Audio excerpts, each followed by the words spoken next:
आज निवेदन देण्यात आलंय, काय सांगाल?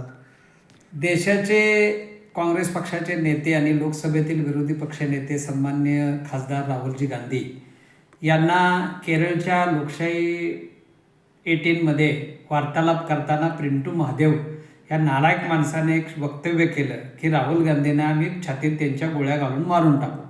वास्तविक पाहता असं वक्तव्य करणं हे अत्यंत धोकादायक आहे. राहुल गांधींच्या जीवाला धोका आहे आणि हे वक्तव्य म्हणजे लोकशाहीची पूर्णपणे हत्या करणारं असं पद्धतीचं हे वक्तव्य आहे.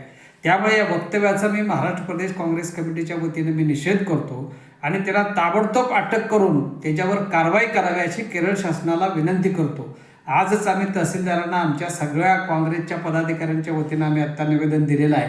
त्या निवेदनाची तात्काळ कारवाई करतो म्हणून आम्हाला तहसीलदारांनी आश्वासन दिलेलं आहे. आणि हे वक्तव्य करणं म्हणजे भाजप काय लायकीच आहे, कशा पद्धतीचा भाजपचा कारभार चालतो त्याचं एक प्रदर्शन करणारं हे त्यांचं वक्तव्य आहे. म्हणजे वरपासून खालीपर्यंत भाजपची काय अवस्था आहे, कशा पद्धतीने ते वागतात त्याचं एक वक्तव्य त्या वक्तव्यातून संपूर्ण आपल्याला दिसून येतं.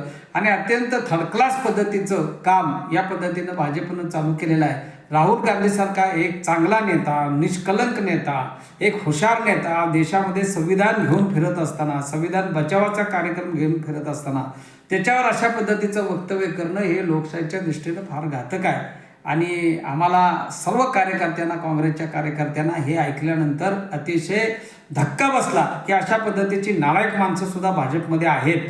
त्यामुळे भाजपने याच्यावर ताबडतोब कारवाई करावी, अन्यथा आम्हाला रस्त्यावर उतरून त्याच्या विरोधात आंदोलन करावं लागेल.